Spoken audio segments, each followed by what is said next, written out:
नमस्कार दोस्तों, के एग्ज़ाम फाइट में आपका स्वागत है। कैसे हैं आप सभी? उम्मीद है आप सभी सही होंगे और आपकी यूपीपीसीएल टीजी2 की परीक्षा की तैयारी अच्छी चल रही होगी। दोस्तों, इस परीक्षा को ध्यान में रखते हुए हमने इलेक्ट्रीशियन थ्योरी से कुछ महत्वपूर्ण प्रश्नों की सीरीज स्टार्ट की है, जो कि ये प्रश्न आपके प्रीवियस ईयर में पूछे गए प्रश्न होंगे। दोस्तों, ये यूपीपीसीएल टीजी2 के अलावा यूपी आर्मिनल टीजी2, डीआरडीओ, इसरो, एनपीसीआईएल, सेल आदि एग्ज़ामों के लिए भी महत्वपूर्ण साबित होंगे।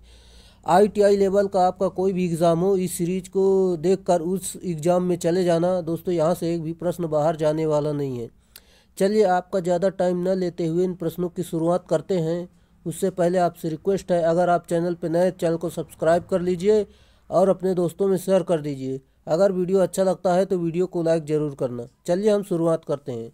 जैसा कि आज का हमारा प्रश्न दिया गया है, नीचे दिए गए संकेत को पहचानें। सही उत्तर दोस्तों यहाँ पर आप देख सकते हैं, ऑप्शन नंबर सी, बिजली के खतरे को न छुएं, ये इसका सही उत्तर है।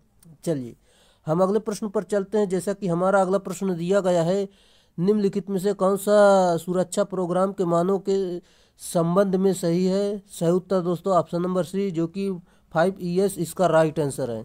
जैसा कि दोस्तों हम इसमें और जैसा कि देख लेते हैं, इसके 5 भाग होते हैं। जैसे कि पहला शिक्षा यानी एजुकेशन होता है, दूसरा प्रोत्साहन होता है, तीसरा अभियांत्रिकी होता है, चौथा प्रवर्तन होता है, पांचवा मूल्यांकन होता है, जो कि आप देख सकते हैं। अगला प्रश्न दिया गया है, अगर कोई व्यक्ति बेहोश हो जाता है तो पहली कार्यवाही क्या होगी? सही उत्तर दोस्तों ऑप्शन नंबर ए, जो कि व्यक्ति की सांस जांच करे, ये पहली कार्यवाही होती है। दोस्तों, इसका टिक हम इसलिए पहले से लगा देते हैं ताकि आपको पीडीएफ में इसका चिन्ह लगा हुआ मिले, ताकि आपके एग्ज़ाम के टाइम पर इसको रिवीजन कर सकें अच्छे से। चलिए अगला प्रश्न जैसा कि दिया गया यहाँ पर आप देख सकते हैं, काम के लिए वाइस का चयन डैश डैश पर निर्भर करता है। सही उत्तर दोस्तों ऑप्शन नंबर ए, कब्जे, ज का आकार, ये इसका राइट आंसर है। चलिए हम इसमें और अधिक जानकारी देखते हैं। जैसा कि दोस्तों इसके कुछ प्रमुख भाग देख लेते हैं। जैसे कि बेंच वाइस, इसको समांतर वाइस भी कहते हैं। इसका उपयोग सभी प्रकार की चीज़ों को पकड़ने के लिए किया जाता है। पाइप वाइस, यह पाइप काटने और चूड़ी बनाते समय पकड़ने के काम में आता है। और मशीन वाइस की हम जैसे कि बात करते हैं, और हम इसमें लाइन वाइस देखते हैं, यह ओवरहेड तारों को पकड़ने के लिए काम में आती है। हैंड वाइस, पिन वाइस, ये सारे इसके भाग हैं। चलिए अगला प्रश्न आपका दिया गया है, जैसा कि पावर हैक्सा प्लेट यानी धातु कट आरी की मोटाई डैश डैश होती है। सही उत्तर दोस्तों ऑप्शन नंबर डी, जो कि 1.27 सेंटीमीटर से लेकर 2.54 सेंटीमीटर तक होती है, ये इसका राइट आंसर है। जैसा कि दोस्तों हम इसमें देखते हैं, हैक्सा ब्लेड यानी धातु कट लोहा आदि धात्विक वस्तुओं को काटने वाले हस्त औजार। इसमें मुख्यतः एक एडजस्टेबल फ्रेम हैंडल, उच्च कार्बन इस्पात ब्लेड तथा एडजस्टेबल ब्लेड होल्डर होता है। इसके ब्लेडों की लंबाई जो है 30 सेंटीमीटर होती है। पावर हैक्सा ब्लेड यानी धातु कट आयरी की मोटाई जो है 1.27 mm से लेकर 2.54 mm तक होती है, जो कि आप देख सकते हैं। अगला प्रश्न जैसा कि दिया गया है, किस प्रकार के उपकरण का उपयोग कैलिपर के अंदर माप स्थानांतरित करने के लिए किया जाता है? सही उत्तर दोस्तों ऑप्शन नंबर बी, स्टील पैमाना, ये इसका राइट आंसर है। जैसा कि हम इसमें स्टील रूल का मौलिक मापक साधन जैसे कि बेसिक मेजरमेंट टूल होता है, और इसका उपयोग डिस्टेंस मेजरमेंट यानी दूरी मापने और रूलिंग स्ट्रेंथ लाइंस में भी किया जाता है। इसका प्रयोग विभिन्न क्षेत्रों जैसे ज्यामिति, टेक्निकल, ड्राइविंग, इंजीनियरिंग और कंस्ट्रक्शन में होता है। अगला प्रश्न जैसा कि दिया गया है, क्षेत्र पृष्ठ की वर्गता की जांच करने के लिए किस उपकरण का उपयोग किया जाता है? राइट आंसर दोस्तों ऑप्शन नंबर बी, जो कि गुनिया का प्रयोग हम करते हैं। अगला प्रश्न दिया गया है आपका, ताप उपकरण विद्युत धारा के डैश डैश प्रभाव पर आधारित होते हैं। सही उत्तर दोस्तों ऑप्शन नंबर सी, ऊष्मीय प्रभाव पर ये आधारित होते हैं। और हम इसमें बात करते हैं, जैसा कि दोस्तों इसमें विद्युत धारा के मुख्य रूप से 3 प्रभाव होते हैं। जैसे कि चुंबकीय प्रभाव में जनरेटर या मोटर काम में लेते हैं, और रासायनिक प्रभाव में सेल, बैटरी होती हैं, जैसे कि ताप प्रभाव में हीटर होते हैं। चलिए अगला प्रश्न आपका दिया गया है, यहाँ पर आप देख सकते हैं एक रंग कोडित कार्बन प्रतिरोध में पहला बैंड लाल, दूसरा बैंड लाल, तीसरा बैंड नीला और चौथा बैंड सुनहरा इंगित करता है, तो प्रतिरोध का विनिर्देश ज्ञात करें। सिंपल सा होता है, जैसे कि दोस्तों आपको पहले आपको ये कलर के पूरे मान पता होने चाहिए। जैसे कि दोस्तों लाल का 2 होता है और दूसरा भी लाल है, इसका भी 2 होगा। फिर तीसरा में क्या करते हैं हम 10 की घाते 10 लिखते हैं, फिर इसकी जो अगला आता है इसे 10 की घात में लिखते हैं। जैसा कि दोस्तों नीला का 6 होता है, नीला का 6 यहाँ पर लिखेंगे। जैसा कि दोस्तों फिर सुनहरा ±5% होता है, इसे आप हल करेंगे जैसा कि आपका जो उत्तर निकल कर आ जाएगा। यहाँ पर आप देख सकते हैं ऑप्शन नंबर ए ये इसका राइट आंसर है। चलिए अगला प्रश्न। अगला प्रश्न जैसा कि दिया गया है, अगला प्रश्न आपका दिया गया यहाँ पर आप देख सकते हैं, किसी वृत्ताकार छिद्र को परिष्कृत करने के लिए किस उपकरण का उपयोग किया जाता है? सही उत्तर दोस्तों ऑप्शन नंबर सी जो कि अर्धगोलाकार रेती यानी हाफ राउंड फाइल, ये इसका राइट आंसर है। इसका प्रयोग हम करते हैं। अगला प्रश्न। अगला प्रश्न आपका जैसा कि तारों का उपयोग बिजली के बड़े ब्लॉकों के संचरण और वितरण में किया जाता है। सही उत्तर दोस्तों ऑप्शन नंबर ए कागज रोधित, ये इसका राइट आंसर है। जैसा कि दोस्तों इसमें पेपर विद्युत रोधन के गुण और हम देख लेते हैं, जैसे कि उसमें उच्च विद्युतशीलता होती है, उच्च विद्युत रोधन क्षमता होती है, उच्च प्रतिरोधकता होती है, आर्द्रता से ये प्रभावित होते हैं। और हम बात करते हैं जैसे कि पेपर विद्युत रोधन का उपयोग उपरोक्त गुणों के कारण बड़े ब्लॉक संचरण व वितरण में विद्युत रोधन के रूप में उपयोग में लाया जाता है। इसकी मुख्य कमी यह है कि आर्द्रता से प्रभावित हो जाती है तथा नमी धारण कर लेती है। इससे बचाव के लिए इसमें तेल संसेचित पेपर का उपयोग किया जाता है। अगला प्रश्न। अगला प्रश्न आपका दिया गया है, वेल्टेड केबल का प्रयोग विद्युत संस्थापन में वोल्टेज स्तर के लिए किया जाता है। सही उत्तर ऑप्शन नंबर बी जो कि 22,000 वोल्ट, इसका राइट आंसर है। जैसे कि यहाँ पर देख सकते हैं स्क्रीन केबल का उपयोग 66 kV तक किया जाता है। अगला प्रश्न। अगला प्रश्न आपका दिया गया है, मोटर संबंधन यानी कनेक्शन के लिए उपयोग किए जाने वाले 3 कोर तार में पीवीसी रोधन का रंग क्या होता है? सिंपल सा है दोस्तों, इसका सही उत्तर हो जाएगा लाल, पीला, नीला, ये इसका राइट आंसर है। अगला प्रश्न। अगला प्रश्न दिए गए विकल्पों में से किस पदार्थ में उच्च विद्युत प्रतिरोध होता है? सही उत्तर ऑप्शन नंबर बी अभ्रक, ये इसका राइट आंसर है। चूँकि दोस्तों अभ्रक एक कुचालक यानी इंसुलेटिंग मटेरियल है, यह इंसुलेटर का प्रतिरोध उच्च होता है, इसलिए इसमें धारा का प्रवाह नहीं होता है। जबकि जिंक, चांदी, मैग्नीज धातुएं जिनका प्रतिरोध निम्न और चालकता उच्च होती है।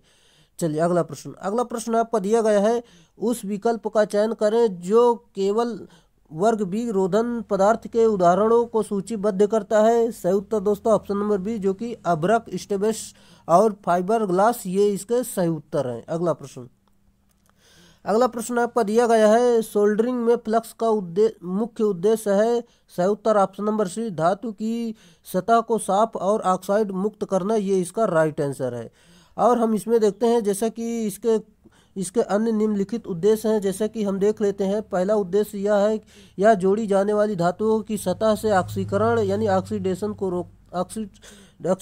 रोकता है। यह जोड़ पर पिघलाए गए सोल्डर के बहाव से सुगमता प्रदान करता है। यह जोड़ को साफ करता है। यह सोल्डर को शीघ्र पिघलने में सहायता प्रदान करता है। अगला पॉइंट यह दिया गया है, यह ऊष्मा को जाप तक शीघ्र से पहुंचने में सहायता करता है। यह सतह पर जंग लगने से बचाता है। यह जोड़ को मजबूती प्रदान करता है। ये इसके कुछ महत्वपूर्ण उद्देश्य हैं जो कि आपके एग्जाम में पूछे जाते हैं। अगला प्रश्न।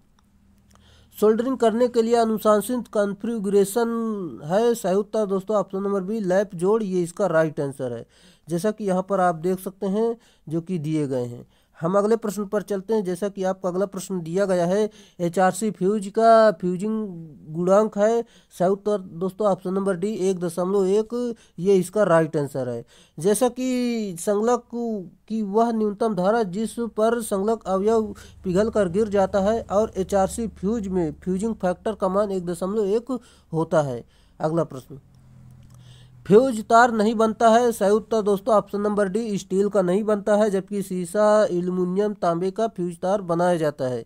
और फ्यूज तार का गलनांक कम तथा चालकता अधिक होना चाहिए। और फ्यूज तार का एक सुरक्षा उपकरण यंत्र होता है। फ्यूज में प्रायः प्रयुक्त होने वाला पदार्थ लेड तथा टिन होता है। अगला प्रश्न आपका दिया गया है, चुंबकीय अधिभार रिले की तुलना में तापीय अधिभार रिले डैश डैश होते हैं। सही उत्तर ऑप्शन नंबर बी धीमे, ये इसका राइट आंसर है। जैसा कि चुंबकीय अधिभार रिले की तुलना में तापीय अधिभार रिले धीमे होते हैं, क्योंकि तापीय रिले में H बराबर I² के अनुसार स्पष्ट है कि H प्रोपोर्शनल T ऊष्मा समय के समानुपाती होता है, अर्थात समय पर निर्भर करता है।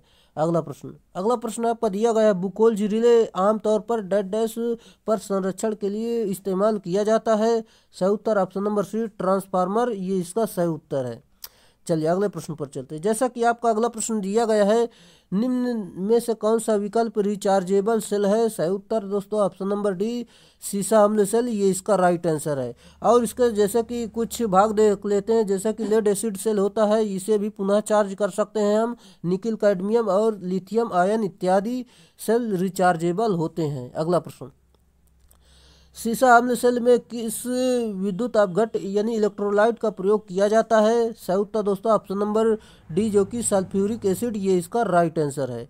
हम अगले प्रश्न पर चलते हैं। जैसा कि आपको अगला प्रश्न दिया गया है, बैटरी आवेशित यानी चार्ज करते समय विद्युत अपघट्य इलेक्ट्रोलाइट तापमान डैश डैश से अधिक नहीं होना चाहिए। सही उत्तर ऑप्शन नंबर बी 40 डिग्री से अधिक नहीं होना चाहिए। चलिए अगले प्रश्न पर चलते हैं, जो कि बाकी जानकारी आप देख सकते हैं। हमारा अगला प्रश्न दिया गया है, फैराडे के विद्युत अपघटन के दूसरे नियम के अनुसार विद्युत की समान मात्रा द्वारा मुक्त किए गए विभिन्न पदार्थों आयनों का पदार्थ उनके डैश डैश के समानुपाती होता है। सही उत्तर दोस्तों ऑप्शन नंबर ए रासायनिक तुल्य भार, ये इसका राइट आंसर है। चलिए अगले प्रश्न पर चलते हैं। इसका फार्मूला भी आप देख सकते हैं, M प्रोपोर्शनल ZIT होता है, यानी M बराबर ZIT होता है। अगला प्रश्न आपका दिया गया है, यहाँ पर आप देख सकते हैं, जैसा कि किसी विद्युत परिपथ में होने वाले वोल्टेज ड्रॉप चुंबकीय परिपथ के किस पैरामीटर के अनुरूप होता है। सही उत्तर दोस्तों ऑप्शन नंबर डी जो कि MMF यानी ड्रॉप, इसका राइट आंसर है। जैसा कि हम इसमें देख लेते हैं, चुंबकीय परिपथ और विद्युत परिपथ में जैसा कि फ्लक्स धारा यहाँ पर आप देख सकते हैं। हम अगले प्रश्न पर चलते हैं, जो कि आपका अगला प्रश्न दिया गया है, किसी चुंबकीय पदार्थ की चुंबकशीलता निम्न में से किसमें परिवर्तन होने पर बदल सकती है। सही उत्तर ऑप्शन नंबर डी तापमान में परिवर्तन होने से बदल सकती है। अगला प्रश्न, जैसा कि दोस्तों यहाँ पर कुछ जानकारी देखते हैं, जैसा कि क्यूरी तापमान के ऊपर लौह चुंबकीय यानी फेरोमैग्नेटिक पदार्थ अनुचुंबकीय पदार्थ की तरह तथा अनुचुंबकीय पदार्थ प्रतिचुंबकीय पदार्थ की तरह व्यवहार करता है, इसकी कोई इकाई नहीं होती है। अगला प्रश्न आपका दिया गया है, चुंबकीय परिपथ में चुंबकीय फ्लक्स किसके द्वारा उत्पन्न होता है। राइट आंसर दोस्तों ऑप्शन नंबर डी जो कि चुंबकीय वाहक बल, ये इसका राइट आंसर यानी MMF इसका सही उत्तर है। इसका फार्मूला भी आप देख सकते हैं, चुंबकीय वाहक बल बराबर NI होता है, इसका मात्रक एम्पियर इंटू टर्न होता है। अगला प्रश्न आपका दिया गया है, जैसे कि आप देख सकते हैं, किसी प्रेरण मोटर इंडक्शन मोटर को स्टार्ट करते समय वोल्टेज को कम करने के लिए किस स्टार्टर का उपयोग किया जाता है। सही उत्तर दोस्तों ऑप्शन नंबर सी जो कि स्टार डेल्टा स्टार्टर का प्रयोग हम करते हैं इसमें। बाकी जानकारी आप देख सकते हैं। हम अगले प्रश्न पर चलते हैं, जो कि आपका अगला प्रश्न दिया गया है, सवाल है, आप इसे रफ और पेन लेकर जरूर बैठा करें, ताकि जो सवाल आ जाए उन सवालों को अपने आप जरूर हल किया करें। जैसा कि इसमें दिया गया है, वोल्टेज दिया गया है 230 वोल्ट और इसमें धारा दी गई है 5 एम्पियर की, और इसका डिग्री में मान दिया गया है। इसमें हमें इस लैग वाली एक प्रणाली के लिए प्रतिघाती शक्ति ज्ञात करनी है हम। जैसे कि दोस्तों पूरा मान दिया गया है, यहाँ पर आप देख सकते हैं, प्रतिघाती शक्ति बराबर होता है Q बराबर VI साइन थीटा। यहाँ पर पूरा मान रखेंगे, जैसे कि दोस्तों V का मान रख देंगे, I का मान रख देंगे, साइन थीटा यानी थीटा बराबर 30 है, तो यहाँ पर थीटा का मान रख देंगे, जो कि आप हल करेंगे तो आपका उत्तर जो निकल कर आ जाएगा Q बराबर 575 सही उत्तर हो जाएगा, जो कि option number C right answer है। अगला प्रश्न आपका दिया गया है, लाइन वोल्टेज का क्या अर्थ है। सही उत्तर दोस्तों ऑप्शन नंबर डी किन्हीं दो फेजों के बीच उपलब्ध वोल्टेज, ये इसका सही उत्तर है। अगले प्रश्न पर चलते हैं, जो कि आपका अगला प्रश्न दिया गया है। वास्तविक शक्ति ज्ञात करने के लिए आभासी शक्ति को डैश डैश से गुणा करते हैं। सही उत्तर ऑप्शन नंबर डी, जो कि शक्ति गुणक, इसका राइट आंसर है। इसका फार्मूला जैसा कि देख सकते हैं, वास्तविक शक्ति बराबर kV kilo volt ampere cos theta, और प्रतिघाती शक्ति देख सकते हैं। चलिए हम अगले प्रश्न पर चलते हैं, जो कि आपका अगला प्रश्न दिया गया है। स्टार डेल्टा मोटर में प्रवर्तन धारा यानी स्टार्टिंग करंट होती है। सही उत्तर दोस्तों ऑप्शन नंबर डी, जो कि मूल की तुलना में लगभग 1/3 गुना कम, ये इसका सही उत्तर है। चलिए, जैसा कि यहाँ पर आप देख सकते हैं, हमारा अगला प्रश्न दिया गया है।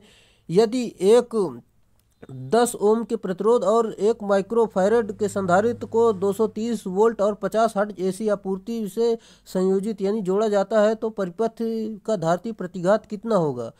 जैसा कि पूरा मान दिएगा, सिंपल सा फार्मूला होता है XC बराबर यानी धारती प्रतिघात बराबर 1/2 पाई FC। यहाँ पर इस फार्मूले पर इसका पूरा मान रखेंगे, तो आप जैसा कि इसका पूरा मान यहाँ पर रखा गया, आप हल कर लेंगे तो इसकी कैलकुलेशन करेंगे तो आपका जो उत्तर निकल कर आ जाएगा 3183 ओम, इसका राइट आंसर है। अगला प्रश्न जैसा कि दिया गया, जब कोई डायोड अगर अभिनत होता है तो उसमें उत्पन्न आंतरिक विरोध वोल्टेज यानी बैरियर वोल्टेज सिलिकॉन के लिए वोल्टेज और जर्मेनियम के लिए वोल्टेज होता है। सिलिकॉन के लिए दोस्तों आपका 0.7 वोल्ट होता है, जो कि जर्मेनियम के लिए 0.3 वोल्ट होता है। ये इसका सही उत्तर है। चलिए हम अगले प्रश्न पर चलते हैं, जैसा कि आपको अगला प्रश्न दिया गया और इसमें अधिक जानकारी देख लेते हैं। जैसा कि जर्मेनियम तथा सिलिकॉन अर्धचालक पदार्थ होते हैं, जिसके बाहरी कोष में इलेक्ट्रॉनों की संख्या 4 होती है। अगला प्रश्न आपका दिया गया है, पश्च अभिनत यानी पीएन जंक्शन डायोड में डैश डैश पर जंक्शन से प्रवाहित धारा का मान अचानक बढ़ जाता है। सही उत्तर दोस्तों ऑप्शन नंबर डी, जो कि ब्रेकडाउन वोल्टेज, ये इसका राइट आंसर है। चलिए, जैसा कि इसमें हम देखते हैं, रिवर्स ब्रेकडाउन यानी पीएन जंक्शन डायोड के रिवर्स बायस में रिवर्स वोल्टेज के एक निश्चित मान पर धारा के तेजी से बढ़ जाने की प्रक्रिया को ब्रेकडाउन कहते हैं। वह वोल्टेज जिस पर यह घटना घटित होती है ब्रेकडाउन वोल्टेज कहलाती है। अगला प्रश्न आपका दिया गया है, जैसा कि डायोड का रिवर्स रिकवरी टाइम एक पैरामीटर है जो निर्धारित करता है। सही उत्तर ऑप्शन नंबर सी, गति का संचालन, ये इसका राइट आंसर है। अगला प्रश्न दिया गया है, जब एक लचीली पाइप को एक कठोर पाइप से जोड़ा जाता है तो किस प्रकार का युग्मन का प्रयोग किया जाता है। सही उत्तर ऑप्शन नंबर ए, संयोजन युग्मन, ये इसका सही उत्तर है। अगला प्रश्न, भूसंपर्कन तार किससे बना होता है। सही उत्तर ऑप्शन नंबर सी, जो कि गैल्वेनाइज्ड स्ट्रैंड स्टील से बना होता है। अगला प्रश्न, अच्छे भूसंपर्कन के लिए भूमिगत इलेक्ट्रोड के चारों ओर की जगह को भरने के लिए किस मिश्रण का उपयोग किया जाता है। सही उत्तर ऑप्शन नंबर डी, कोयले और लवण का मिश्रण, ये इसका राइट आंसर है। चलिए अगले प्रश्न पर चलते हैं, जो कि आपका अगला प्रश्न दिया गया है, निम्नलिखित दैनिक उपयोग के उपकरणों में से किसे भूसंपर्कन की जरूरत नहीं होती है। सही उत्तर ऑप्शन नंबर बी, जो कि प्लास्टिक बॉडी वाले फैन रेगुलेटर को जरूरत नहीं होती है, जैसे कि गीजर में, प्रतिष्ठक में और ऑटोमेटिक इलेक्ट्रिक वाटर हीटर में अर्थ की जरूरत होती है। अगला प्रश्न आपको दिया गया है, सभी डैश डैश के लिए डबल अर्थ जरूरी है। सही उत्तर ऑप्शन नंबर बी, मोटर के लिए डबल अर्थ जरूरी है। अगले प्रश्न पर चलते हैं, जैसा कि यहाँ पर कुछ जानकारी देख लेते हैं। एमसीबी और स्विच एक प्रोटेक्टिव डिवाइस है, इसे किसी भी प्रकार के अर्थ की आवश्यकता नहीं पड़ती है। अगला प्रश्न, अर्ध तरंग दृष्टिकारी का आउटपुट है। सही उत्तर ऑप्शन नंबर डी, जो कि स्पंदित यानी पल्सेटिंग डीसी, ये इसका सही उत्तर है।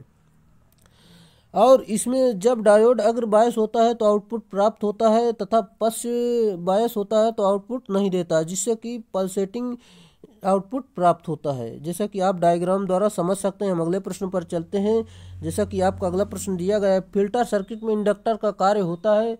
सही उत्तर दोस्तों option number C, block AC and pass DC, ये इसका राइट आंसर है।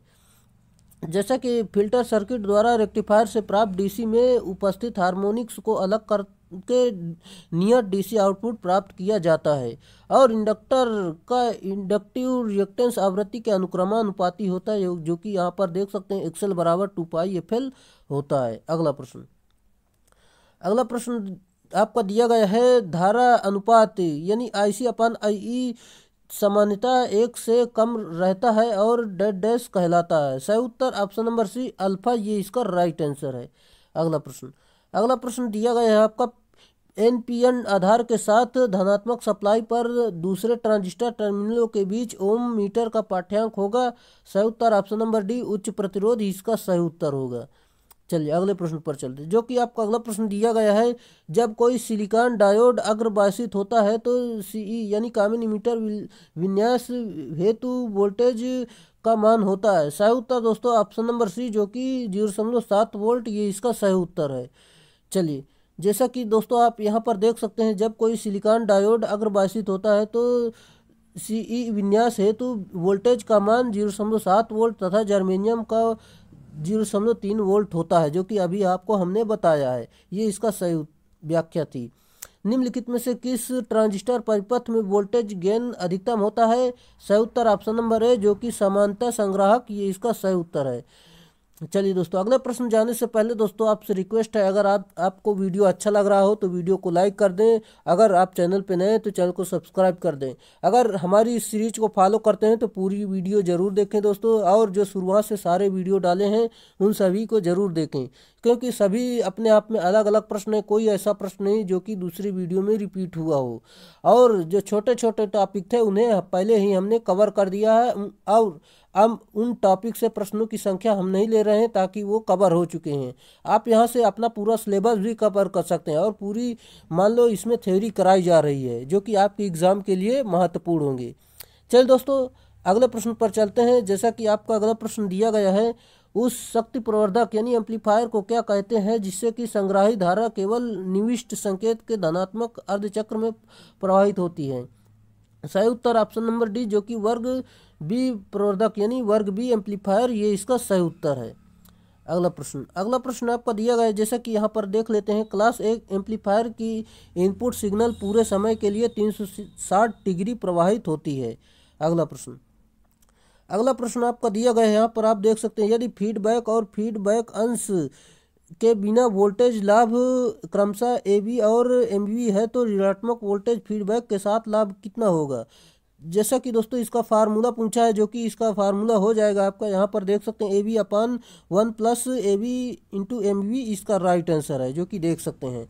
यहाँ पर हम आपको बता देते हैं, जैसे कि AF का जो दिया गया है ऋणात्मक वोल्टेज फीडबैक के साथ वोल्टेज गेन, और A बराबर जो है बिना फीडबैक के वोल्टेज गेन, और बीटा जो है फीडबैक अंश, यहाँ पर देख सकते हैं इस सूत्र के अनुसार यहाँ पर दिया गया है। चलिए हम अगले प्रश्न पर चलते हैं। जैसा कि आपका अगला प्रश्न दिया गया है, यूजेटी में एन क्षेत्र उतनी देर तक वोल्टेज विभाजक के रूप में कार्य करता है जब तक कि एमीटर क्षेत्र में एमीटर करंट की मात्रा डेड डैश है। सही उत्तर ऑप्शन नंबर है शून्य मूल, ये इसका राइट आंसर है। हम इसमें देखते हैं, जैसा कि यूजेटी एक विशेष प्रकार की 3 टर्मिनल 2 परत स्विचिंग युक्ति है। इसमें केवल पीएन जंक्शन वाला ट्रांजिस्टर होता है। इसमें एक छोटा पी क्षेत्र होता है जो इमीटर कहलाता है, और एक बड़ा एन क्षेत्र होता है जिसमें 2 संयोजन बेस 1 तथा बेस 2 संयोजित किए जाते हैं, जो कि आप देख सकते हैं। अगला प्रश्न आपको दिया गया है, SCR एक तरह का थायरिस्टर है जो एक 4 परत ठोस स्थिति उपकरण है जिसमें टर्न ऑन विशेषताएं होती हैं जो डेड डैश द्वारा बाहरी रूप से नियंत्रित किया जा सकता है। सही उत्तर ऑप्शन नंबर डी, जो कि वोल्टेज या करंट, इसका सही उत्तर है। हम SCR के बारे में कुछ जानकारी देखते हैं, जैसे कि SCR एक तरह का थायरिस्टर है जो एक 4 परत तथा 3 जंक्शन वाली ठोस अवस्था युक्ति है। इसमें 3 टर्मिनल जैसे कि एनोड, कैथोड एवं गेट होते हैं। प्रश्नानुसार जैसे कि SCR में टर्न ऑन विशेषताएं होती हैं जो कि वोल्टेज या करंट द्वारा बाहरी रूप से प्रचालित किया जा सकता है, और इसका सिंबल भी आप देख सकते हैं। ये सिंबल भी आपके एग्जाम में पूछा जाता है। अगला प्रश्न, धनात्मक लॉजिक वाला कोई नैंड सर्किट डेड डैश की तरह काम करता है। सही उत्तर ऑप्शन नंबर है, जो कि ऋणात्मक लॉजिक के साथ नैंड गेट, ये इसका सही उत्तर है।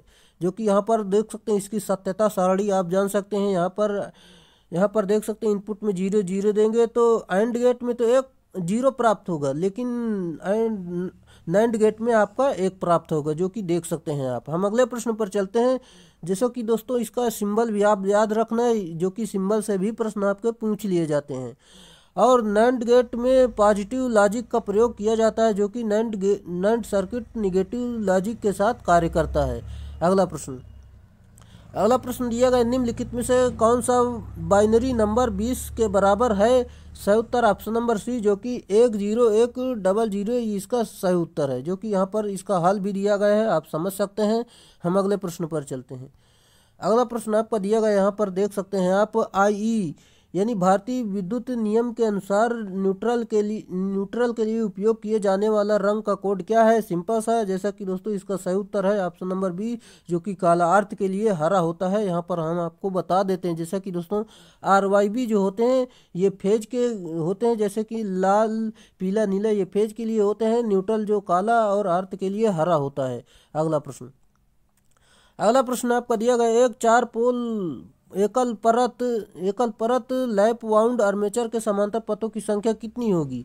ऑप्शन नंबर बी 4 इसका राइट आंसर है, ये इसका राइट आंसर है। जैसा कि दोस्तों लैप कुंडलन में धारा का मान अधिक तथा वोल्टेज का मान कम होता है, तथा वेव कुंडलन में धारा का मान कम तथा वोल्टेज का मान अधिक होता है, जो कि आप देख सकते हैं। अगला प्रश्न, निम्नलिखित में से कौन सा लचीला प्लास्टिक या सिल्क के कवर की गई तार के माध्यम से पेटेंट लैप को इंस्टॉलेशन के साथ जोड़ने के लिए उपयोग किया जाता है? सही उत्तर ऑप्शन नंबर ए, जो कि सीलिंग रोज इसका राइट आंसर है।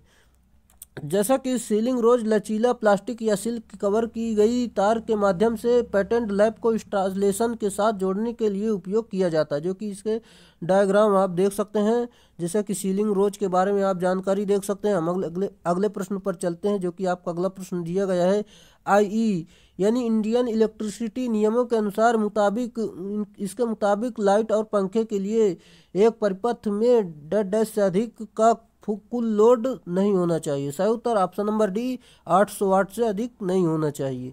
चलिए अगला प्रश्न आपका दिया गया, यहाँ पर आप देख सकते हैं, जो कि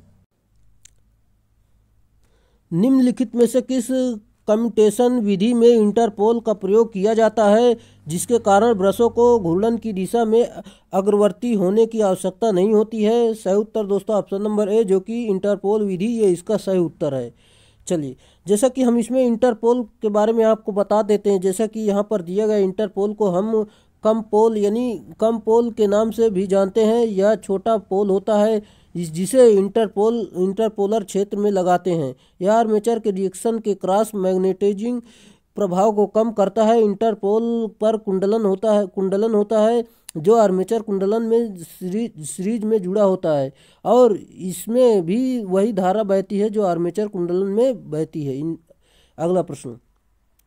अगला प्रश्न आपका दिया गया है, आर्मेचर प्रतिक्रिया का प्रभाव चुंबकीय उदासीन यानी न्यूट्रल अक्ष को डैश की ओर स्थानांतरित करना होता है। सही उत्तर ऑप्शन नंबर है, जो कि जनरेटर के घूर्णन की दिशा, ये इसका सही उत्तर है।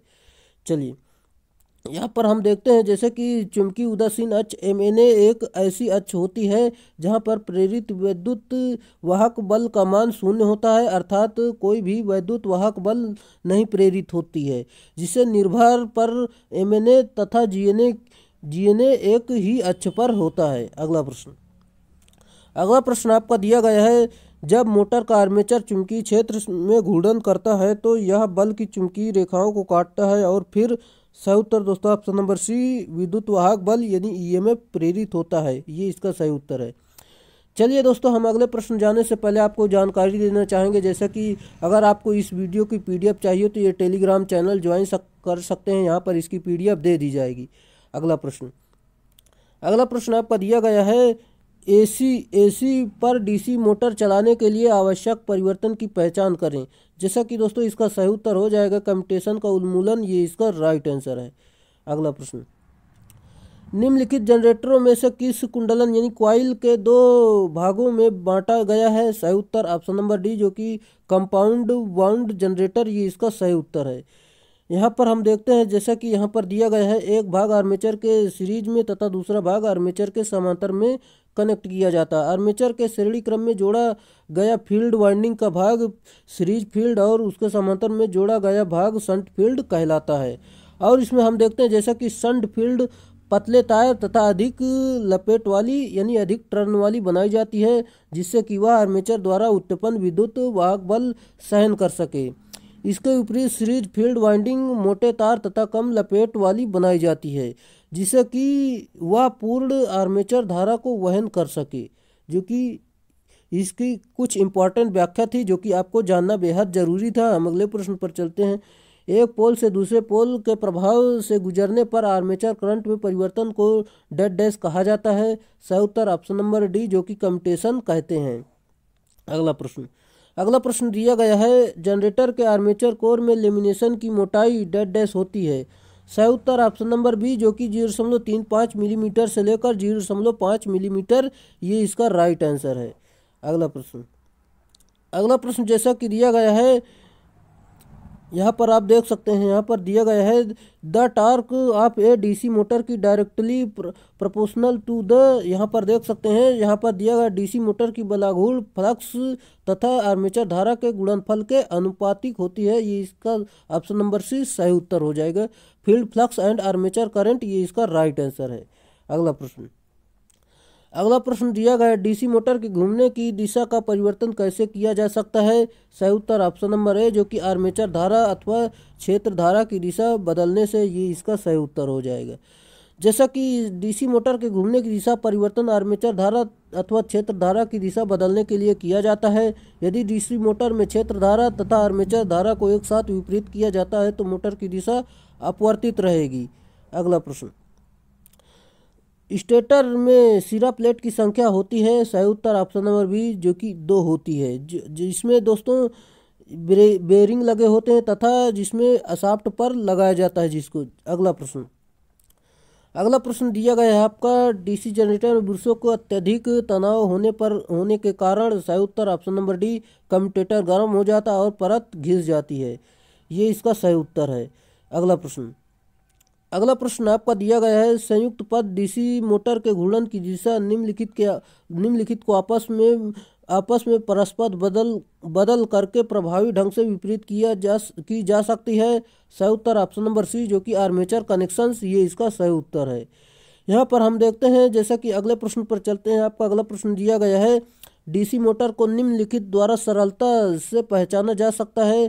सही उत्तर ऑप्शन नंबर सी, कम्यूटेटर, ये इसका सही उत्तर है, क्योंकि कम्यूटेटर को छोड़कर शेष सभी एसी मोटर में प्रयोग किया जाता है। यहाँ पर आप देख सकते हैं। अगला प्रश्न आपका दिया गया है, दिष्टकारी मोटर में प्रवर्तक यानी स्टार्टर का उद्देश्य क्या है। सही उत्तर ऑप्शन नंबर डी, जो कि प्रारंभिक धारा को नियंत्रित करना, ये इसका सही उत्तर है। अगला प्रश्न दिया गया है, यदि डीसी मोटर यानी डीसी सीरीज मोटर शून्य भार पर नो लोड प्रारंभ की जाती है तो क्या होगा। सही उत्तर ऑप्शन नंबर डी, खतरनाक गति पकड़ लेगी, ये इसका सही उत्तर है। अगला प्रश्न दिया गया है, ट्रांसफार्मर में लीड के अनुसार किस प्रकार के क्षय परिवर्तन होता है। सही उत्तर ऑप्शन नंबर डी, तांबे का क्षय होता है, ये इसका सही उत्तर है। जैसे कि कॉपर का क्षय देख सकते हैं I²R होता है, जो कि आप देख सकते हैं। अगला प्रश्न आपका दिया गया है, यहाँ पर देख सकते हैं। अगला प्रश्न है, एक पूर्ण लोड वाले ट्रांसफार्मर में तांबे का क्षय 1000 वाट है तो आधे लोड पर क्षय की गणना करें।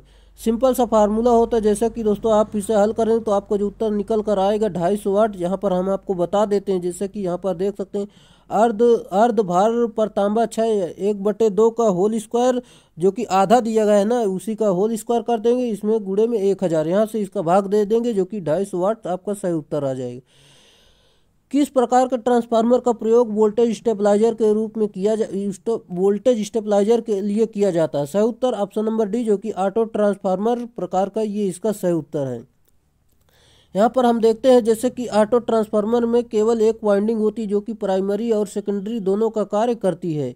इसी कारण से 2 वाइंडिंग वाले ट्रांसफार्मर की तुलना में कम कॉपर लगता है, जिससे कि इसमें कॉपर लॉस कम होता है और इसकी दक्षता 2 वाइंडिंग वाले ट्रांसफार्मर की तुलना में अधिक होती है। इस ट्रांसफार्मर में पावर का ट्रांसफार्मर प्राइमरी से सेकेंडरी में इंडक्टिविटी और कंडक्टिविटी दोनों प्रकार से होता है। अगला प्रश्न, एक ट्रांसफार्मर में कुल हानि डेड डैश पर निर्भर करती है। सही उत्तर ऑप्शन नंबर बी, वोल्टता और धारा, ये इसका सही उत्तर है।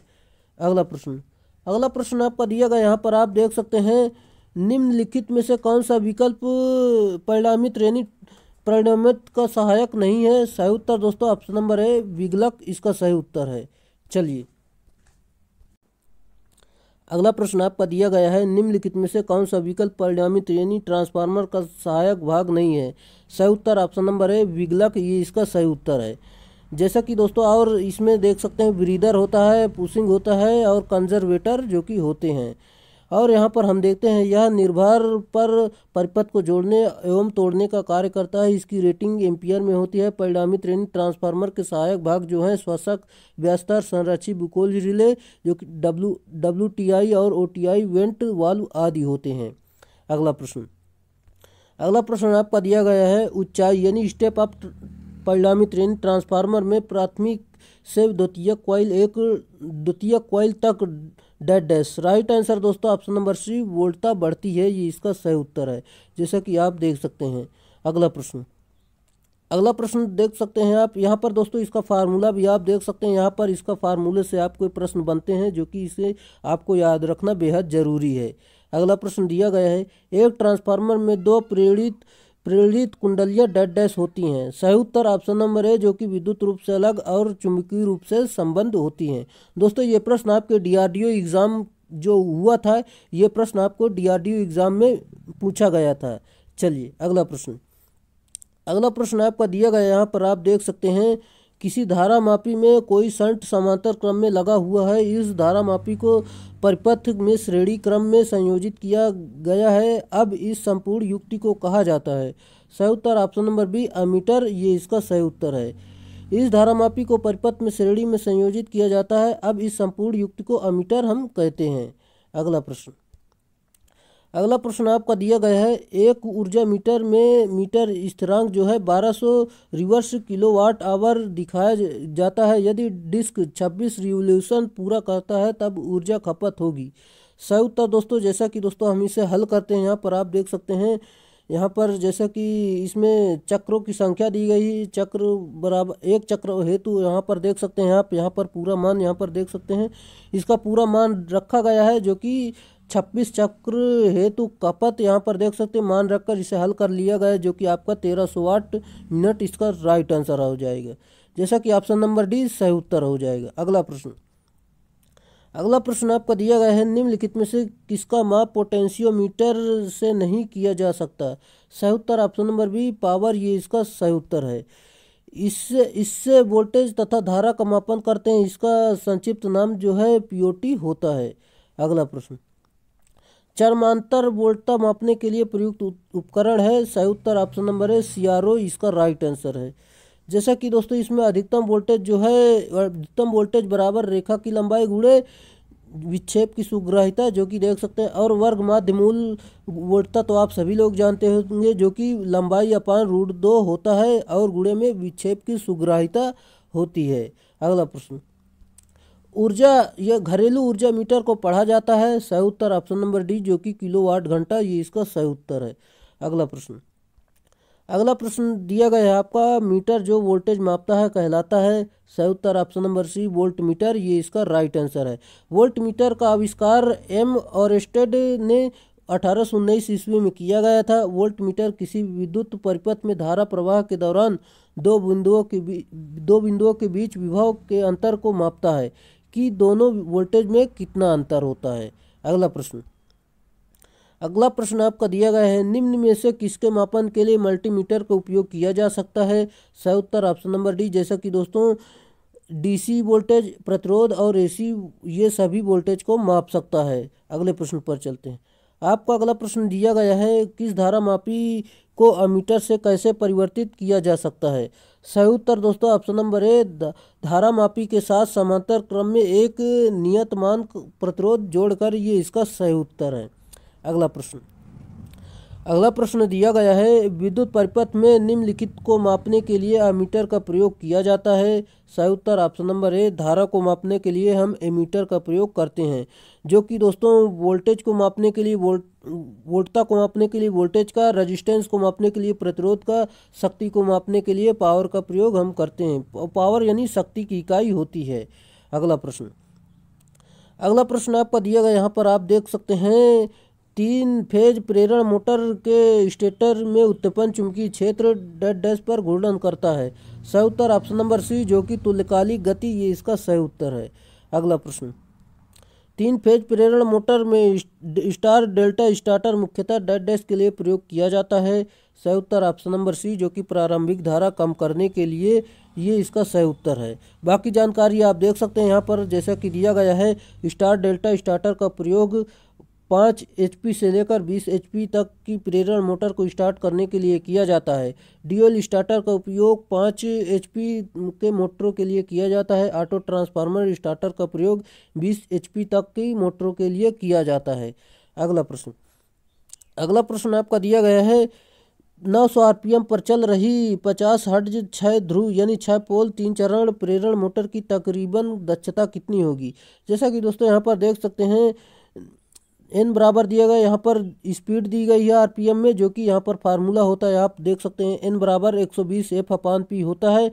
इस फार्मूले पर आप मान रखेंगे तो फिर 1000 आ जाएगा। फिर दोस्तों इसकी दक्षता का फार्मूला होता है NR/NS, यहाँ पर NR का मान रखेंगे, NS का मान रखेंगे, जो कि आ गया है आपका, यहाँ पर 900/1000 रखेंगे, गुणे में 1000, वो 100 से गुणा कर देंगे तो आपका जो इसमें प्रतिशत निकल कर आ जाएगा, जो कि 90% आपका सही उत्तर हो जाएगा।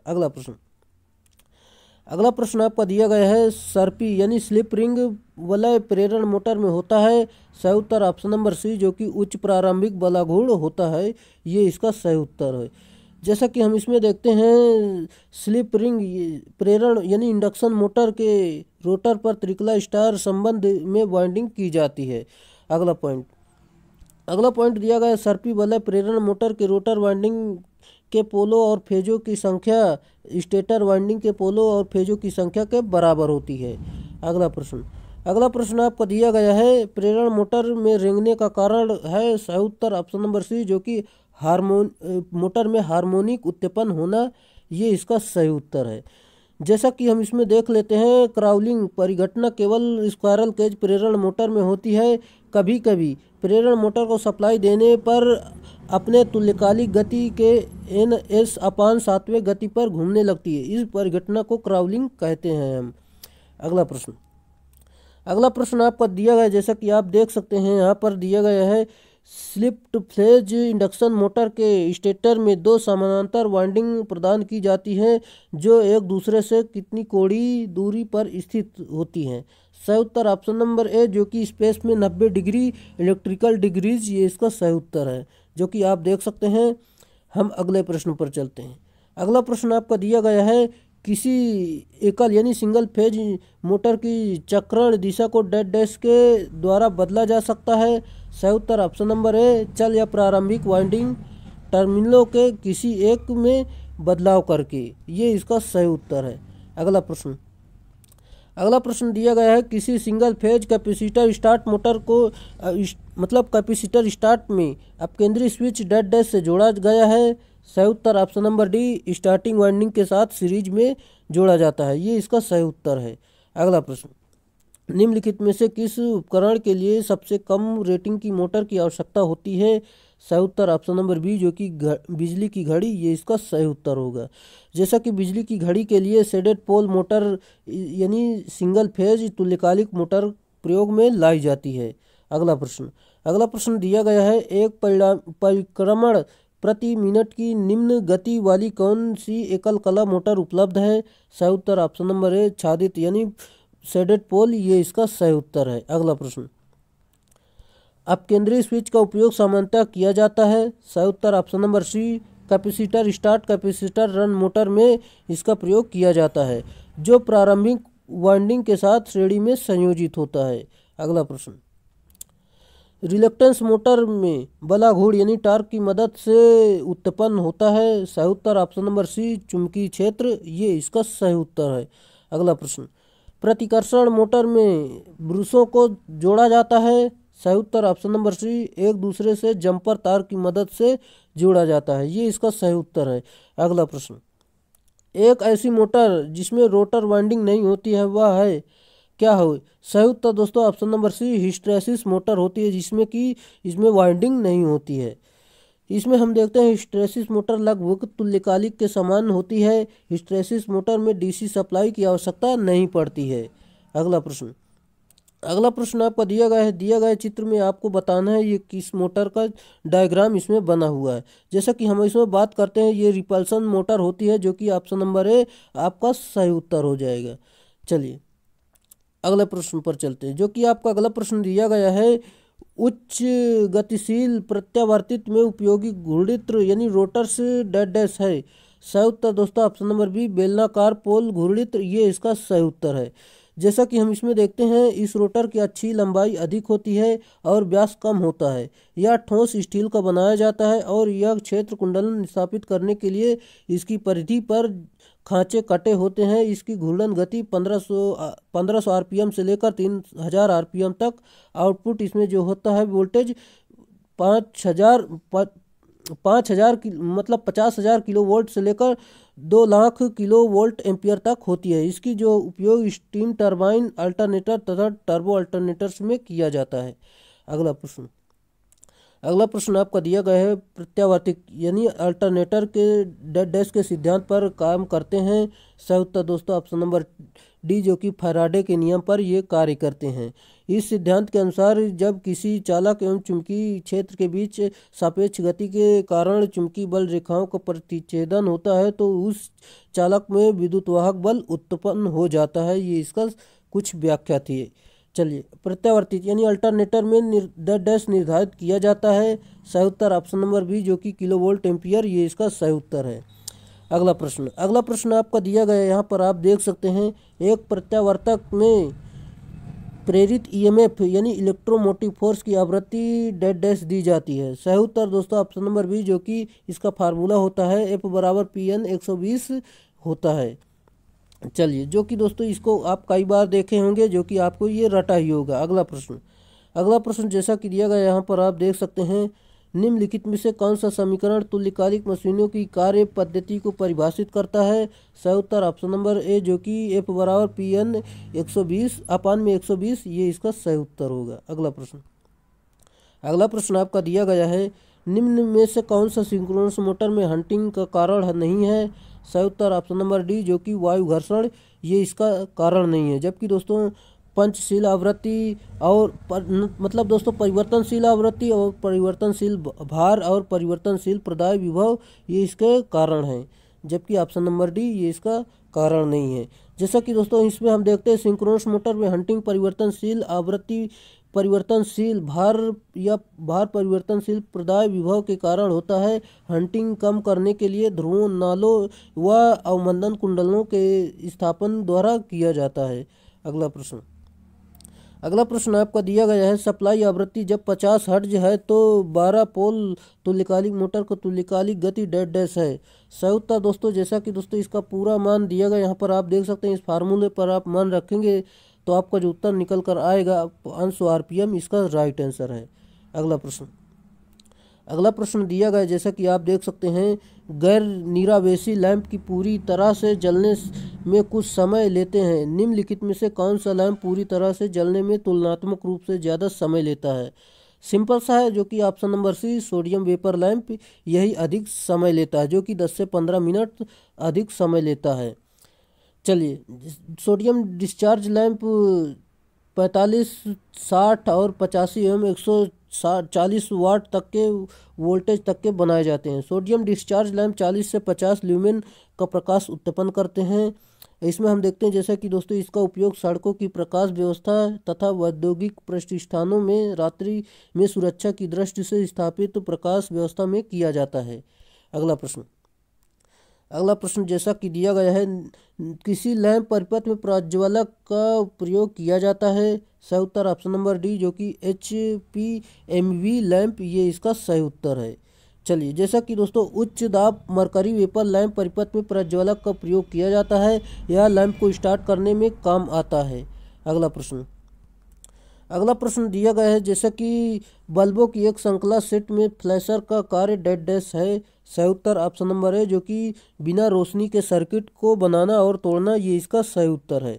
चलिए अगले प्रश्न पर चलते हैं, जो कि आपका अगला प्रश्न दिया गया है निम्नतर शक्ति गुणक का कारण सामान्यतः डेड डैश नहीं है। सही उत्तर ऑप्शन नंबर ए ताप दीप्त दीप, ये इसका सही उत्तर हो जाएगा। जैसा कि शक्ति गुणक निम्न होने के कारण प्रेरकी लोड है, जैसे कि प्रेरण मोटर, सीलिंग पंखा, प्रेरण भट्ठी आदि का पावर फैक्टर निम्न होता है। अगला प्रश्न दिया गया है, एक इलेक्ट्रिक आयरन को 2 पिन सॉकेट के बिजली की सप्लाई हो रही है और यदि एलिमेंट का संपर्क इलेक्ट्रिक आयरन की बॉडी से हो जाए तब क्या होगा। सही उत्तर दोस्तों ऑप्शन नंबर सी, जो कि इसका उष्मन प्रभाव वही रहेगा, ये इसका सही उत्तर होगा। चलिए, जैसा कि हमारा अगला प्रश्न दिया गया है, विद्युत वेल्डिंग मशीन में प्रयोग में आने वाले डीसी जनरेटर की इनमें से किस रूप में किया जाता है। सही उत्तर ऑप्शन नंबर डी विभेदक संयुक्त, इसका सही उत्तर होगा। जैसा कि एसी वेल्डिंग के लिए स्टेप डाउन ट्रांसफार्मर का उपयोग किया जाता है। अगला प्रश्न, घरेलू विद्युत ओवन में तापक्रम किसमें नियंत्रित होता है। सही उत्तर ऑप्शन नंबर सी थर्मोस्टेट, ये इसका सही उत्तर हो जाएगा। अगला प्रश्न, विद्युत प्रतिरोध और हीटिंग एलिमेंट निम्नलिखित में से बनते हैं। सही उत्तर ऑप्शन नंबर सी नाइक्रोम के बनते हैं। चलिए, हम अगले प्रश्न पर चलते हैं, कौन सा उपकरण इलेक्ट्रिक धारा के ऊष्मीय प्रभाव पर कार्य करता है। सही उत्तर ऑप्शन नंबर डी, जो कि टोस्टर, ये इसका सही उत्तर है।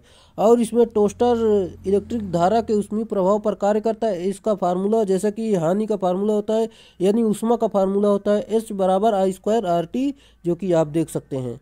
अगला प्रश्न, 1000 वाट को एक 240 वोल्ट एसी सप्लाई से जोड़ा गया तो हीटर में प्रवाहित धारा क्या होगी। जैसा कि दोस्तों हम आपको अभी फार्मूला बताएं, जैसा कि H बराबर I²RT होता है, यानी दोस्तों ये सिंपल सा है। जैसे कि हम आपको बता देते हैं, P बराबर VI होता है, P बराबर VI होता है, VI यहाँ पर फार्मूले पर मान रखेंगे। जैसा कि हम यहाँ पर मान रख के आपको बता देते हैं, P का मान 1000, P का मान 1000 दिया गया है। V का मान इधर VI होता है, V इसके नीचे आएगा तो आप यहाँ पर देख सकते हैं 240 से भाग दे देंगे, जो कि यहाँ पर भाग देंगे तो आपका जो उत्तर निकल कर आ जाएगा, यहाँ पर देख सकते हैं ऑप्शन नंबर डी 4.166 एम्पियर, इसका सही उत्तर हो जाएगा। अगला प्रश्न दिया गया है, विद्युत प्रणालियों का उत्पादन वोल्टेज कितना होता है। सही उत्तर ऑप्शन नंबर डी, जो कि 11 किलो वोल्ट, इसका सही उत्तर हो जाएगा। जैसा कि यहाँ पर देख सकते हैं, भारत में 11 किलोवाट पर ही कार्य किया जाता है, जबकि 33 किलोवाट पर उत्पादन विदेशों में जैसा कि अमेरिका, रूस इत्यादि में किया जाता है। भारत में हम 11 किलोवाट तक प्रयोग करते हैं। अगला प्रश्न आपका दिया गया, यहाँ पर आप देख सकते हैं, थर्मल पावर प्लांट में टरबाइन की स्थिति पोजीशन क्या है। सही उत्तर दोस्तों ऑप्शन नंबर बी, जो कि बॉयलर और जनरेटर के बीच में, ये इसका सही उत्तर हो जाएगा। जैसा कि यहाँ पर देख सकते हैं, बॉयलर में पानी से भाप बनाया जाता है और टरबाइन से यांत्रिक ऊर्जा प्राप्त होती है, जो कि जनरेटर के लिए प्राइम मूवर का कार्य करती है। अगला प्रश्न, हाइड्रो इलेक्ट्रिक पावर प्लांट में सर्ज टैंक का होना निम्नलिखित में से कौन सा उद्देश्य है। सही उत्तर हो जाएगा आपका राइट आंसर है ऑप्शन नंबर डी, जो कि यह जलमार्ग पेनस्टॉक में वाटर हैमर प्रभाव को कम करता है, ये इसका सही उत्तर हो जाएगा। अगला प्रश्न, कोरोना डेड डैश वोल्टेज पर होता है। सही उत्तर option number B, break down voltage से कम, ये इसका सही उत्तर है। जैसा कि दोस्तों हम इसमें देखते हैं, यदि आरोपित वोल्टेज को ब्रेक डाउन वोल्टेज तक बढ़ा दें तो चालक तारों के बीच चिंगारी पैदा हो जाएगी और उनके बीच उपस्थित वायु की कुचालकता समाप्त हो जाएगा। इस प्रकार किसी ओवरहेड संचरण लाइन में बैगन रंग की चमक, ओजोन गैस एवं हिसिंग ध्वनि पैदा होना कोरोना कहलाता है। अगला प्रश्न, यदि दो कंडक्टर यानी संवाहक के बीच की दूरी कम तो कंडक्टर यानी संवाहक के सतह पर विद्युत स्थैतिक दबाव को ज़्यादा करने के परिणाम स्वरूप dead dash. Right answer option number B, corona बनता है, ये इसका सही उत्तर हो जाएगा। जैसा कि कंडक्टर की सतह विद्युत स्थैतिक दबाव को ज़्यादा करने से कोरोना बनता है। कोरोना के कारण विद्युत शक्ति हानियाँ बढ़ जाती हैं, जैसे कि विद्युत प्रणाली की दक्षता घट जाती है, डीसी में कोरोना कम होता है। अगला प्रश्न, ट्रांसमिशन लाइन में अंत में इसकी उत्तेजना को बदल कर वोल्टेज को नियंत्रित करने के लिए निम्नलिखित में से किस मोटर का उपयोग किया जाता है। सही उत्तर option number B, synchronous motor का उपयोग किया जाता है। जैसा कि दोस्तों यहाँ पर हम देखते हैं अति उत्तेजन तुल्यकालिक मोटर बिना लोड के अग्रगामी शक्ति गुणक पर रिएक्टिव शक्ति सप्लाई पर कार्य करती है, जो कि तुल्यकालिक कंडक्शन की तरह कार्य करती है, जिसको शक्ति गुणक सुधारने के लिए प्रयोग किया जाता है।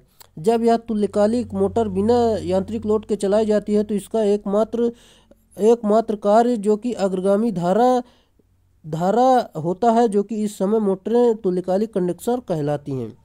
जो कि दोस्तों ये थे हमारे प्रश्न, जो कि हमने 150 से ज़्यादा प्रश्नों को कवर किया है, जो कि हर टॉपिक से हमने प्रश्न लिए हैं, जो कोई ऐसा टॉपिक नहीं जो कि आपका छूट गया है। दोस्तों अगर आप इस वीडियो को फॉलो करते हैं तो पूरी वीडियो ज़रूर देखें, क्योंकि जो छोटे टॉपिक थे उन्हें ऑलरेडी हमने पहले से कवर कर रखा है। उन टॉपिक के हम प्रश्नों को अब नहीं ले रहे हैं, ताकि उनको लोगे तो इसमें बार बार रिपीट होंगे, इसलिए हम उनको पहले ही कवर कर दिया है। इसलिए आप पूरी वीडियो ज़रूर देखें और शुरुआत से पूरा वीडियो ज़रूर देखें, ताकि आपके एग्ज़ाम में ये काफ़ी हेल्पफुल प्रश्नों की संख्या हो आपके एग्ज़ाम में। जैसा कि दोस्तों अगर आप चैनल पर नए तो चैनल को सब्सक्राइब कर लीजिए, अगर वीडियो अच्छा लगा हो तो वीडियो को लाइक कर दीजिए। चलिए आज के लिए इतना ही रहेगा, फिर मिलेंगे नेक्स्ट वीडियो में, तब तक के लिए बाय।